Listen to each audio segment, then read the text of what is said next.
This is the word of the Lord, your creator. I am the God who stood before the world was framed. I am the first, the last, and everything between. That's Bible, Tiffany. That's Bible. I hold your future. Who could know these things but me? Don't fear me. I will be your song. On this, you sing it loud right here.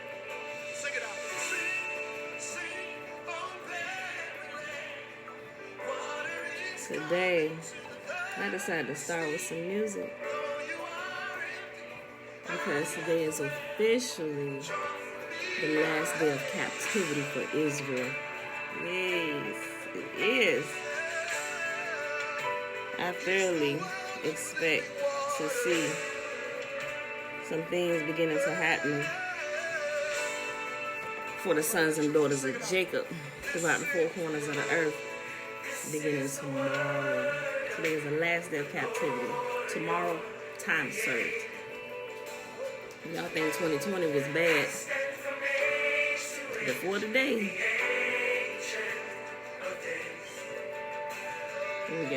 We got 1 minute left. Oh, I start 7:15. And it's a new moon today, baby.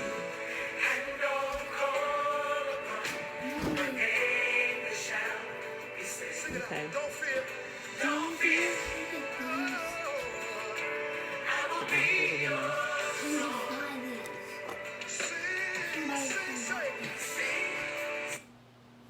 All right, y'all. Sing, O barren land, water is coming to the thirsty. Y'all said, though you are empty, I will provide. Draw from me. I am your well. Hey, put it back in the bag. All right, y'all. Betwabu, Betwabu. Happy Wednesday. It is August the 19th, 2020.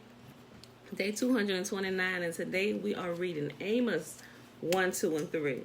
Now, the book of Amos, y'all get right with them. He said, I'm sick of all y'all jokers. He getting it to everybody. So, he going to start off with some of these other nations.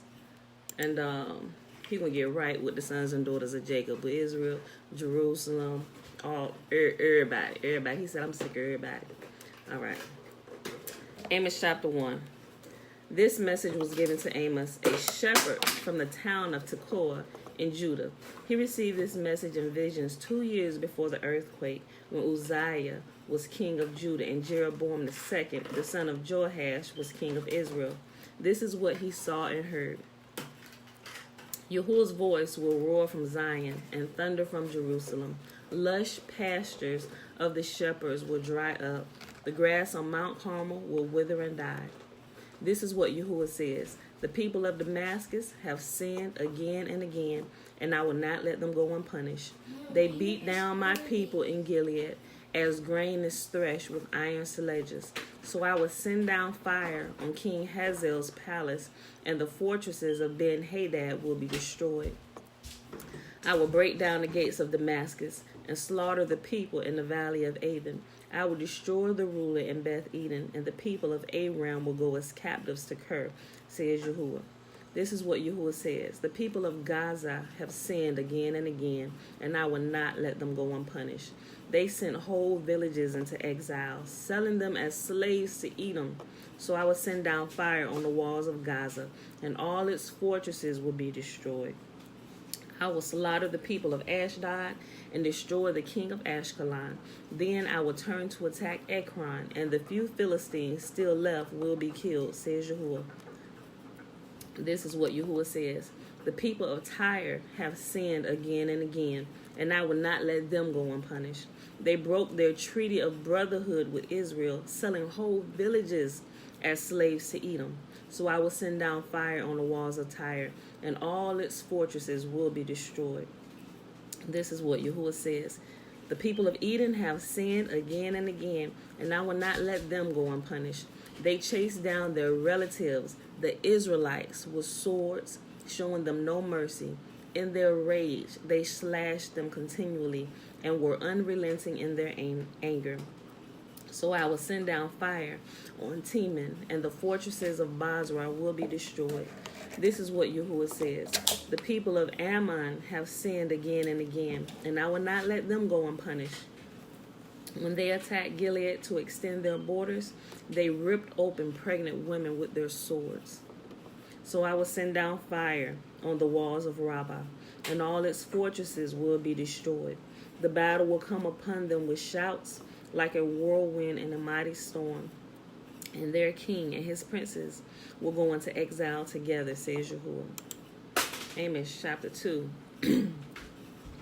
This is what Yahuwah says. The people of Moab have sinned again and again, and I will not let them go unpunished. They desecrated the bones of Edom's king, burning them to ashes. So I will send down fire on the land of Moab, and all the fortresses in Kerioth will be destroyed. The people will fall in the noise of battle, as the warriors shout and the ram's horn sounds. And I will destroy their king and slaughter all their princes, says Yahuwah. Yahuwah's judgment on Judah and Israel. This is what Yahuwah says. The people of Judah have sinned again and again, and I will not let them go unpunished. They have rejected the instruction of Yahuwah, refusing to obey his decrees. They have been led astray by the same lies that deceived their ancestors. So I will send down fire on Judah, and all the fortresses of Jerusalem will be destroyed. This is what Yahuwah says. The people of Israel have sinned again and again, and I will not let them go unpunished. They sell honorable people for silver, and poor people for a pair of sandals. They trample the helpless in the dust and shove the oppressed out of the way. Both father and son sleep with the same woman, corrupting my holy name. We know that's a no-no. At their religious festivals, they lounge in clothing their debtors put up as security. In the house of their gods, they drink wine bought with unjust fines. But as my people watched, I destroyed the Amorites. Though they were as tall as cedars and as strong as oaks, I destroyed the fruit on their branches and dug out their roots. It was I who rescued you from Egypt and led you through the desert for 40 years, so you could possess the land of the Amorites. I chose some of your sons to be prophets and others to be Nazarites. Can you deny this, my people of Israel, asked Yahuwah? But you caused the Nazarites to sin by making them drink wine, and you commanded the prophets, shut up. So I will make you groan like a wagon loaded down with sheaves of grain. Your fastest runners will not get away. The strongest among you will become weak. Even mighty warriors will be unable to save themselves. The archers will not stand their ground. The swiftest runners won't be fast enough to escape. Even those riding horses won't be able to save themselves. On that day, the most courageous of your fighting men will drop their weapons and run for their lives, says Yahuwah. Last chapter for today. Amos chapter 3.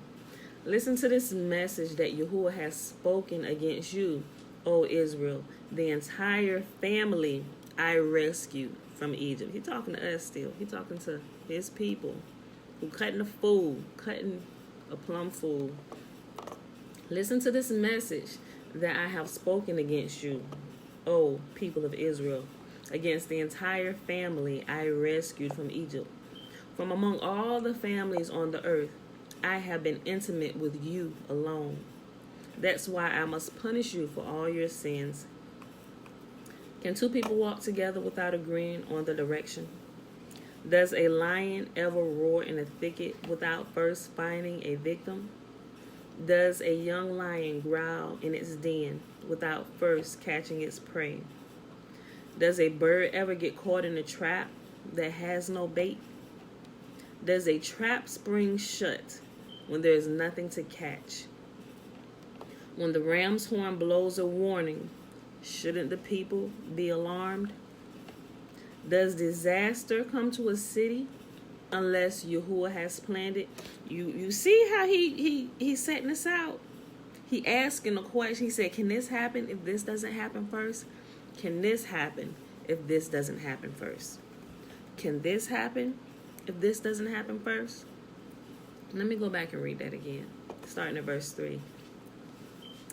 Can two people walk together without agreeing on the direction? Does a lion ever roar in a thicket without first finding a victim? Does a young lion growl in its den without first catching its prey? Does a bird ever get caught in a trap that has no bait? Does a trap spring shut when there is nothing to catch? When the ram's horn blows a warning, shouldn't the people be alarmed? Does disaster come to a city unless Yahuwah has planned it? Indeed, Yahuwah never does anything until he reveals his plans to the servants, the prophets. Who are the prophets? The prophets, he constantly says, are his servants. Who does Yahuwah also says his servants are? He says his servant or his servants is Israel. In the chapter before, he just said, I gave some of your people Israel, the prophets and the priests, Nazarites, come from Israel. He said, I gave some of your people. He said, I have been intimate among all the nations upon the earth. I have been intimate with you alone, with the people of Israel, the descendants of Abraham, Isaac, and Jacob. He said, I have been intimate with you alone out of all the nations of the earth. I've chosen from among you to be prophets and Nazarites. That's where the prophets come from. The true prophets of Yah come from Israel, come from the bloodline of Abraham, Isaac, and Jacob. We are the descendants of Jacob, the prophets and the Nazarites. His servants come from that line, from among all the nations on the earth. That nation alone is where they come from. Think about that. When you see people that give themselves that title, they're no prophets of Yah, because Yah tells you where his prophets come from, where he has chosen them from. The lion has roared, so who isn't frightened? Yahuwah has spoken, so who can refuse to proclaim his message? Announce this to the leaders of Philistia and to the great ones of Egypt. Take your seats now on the hills around Samaria and witness the chaos and oppression in Israel. My people have forgotten how to do right, says Yahuwah. Their fortresses are filled with wealth, taken by theft and violence. Therefore, says Yahuwah, an enemy is coming. He will surround them and shatter their defenses. Then he will plunder all their fortresses. This is what Yahuwah says. A shepherd who tries to rescue a sheep from a lion's mouth will recover only 2 legs and a piece of an ear. So it would be for the Israelites in Samaria, lying on luxurious beds, and for the people of Damascus reclining on couches. Now listen to this and announce it throughout all of Israel, says Yahuwah, the God of heaven's armies. On the very day I punish Israel for its sins, I will destroy the pagan altars at Bethel. The horns of the altar will be cut off and fall to the ground. And I will destroy the beautiful homes of the wealthy, their winter mansions and their summer houses too, all their palaces filled with ivory, says Yahuwah. And that, my beautiful people, is our reading for today. It was real short, but it's right to the point. Yahuwah getting with everybody. Amos 1, 2, and 3, day 229. It is August the 19th, 2020. Remember, this is the last day of our captivity, the last day of the 400 years since its inception on the books in 1619. August the 20th, 1619. A lot of people think it's August the 20th, 1619 to August 20th, 2019, but no, 2019 began the last year of captivity. All of 2019 was the entire 400th year being served out, and today is that last day. Tomorrow's August the 20th. 2020. A new day is coming for Israel, people. I'm thoroughly excited. We're going to see some joys and we're going to see some woes. The woes is for those hard-headed ones of our people still. But he said he's going to gather every single one of us and he's going to deal with us face to face at the same place where he dealt with our ancestors. The very same place. The blessing is found in Numbers chapter 6. And Yahuwah spoke unto Moses, saying, Speak unto Aaron and unto his sons, saying, On this wise ye shall bless the children of Israel, saying unto them, May Yahuwah bless us and keep us. May Yahuwah make his face to shine upon us and be gracious unto us. May Yahuwah lift up his countenance upon us and give us his peace. And they shall put my name upon the children of Israel, and I will bless them. All right, beautiful people, I will see you tomorrow, bright and early, 7:15. Peace.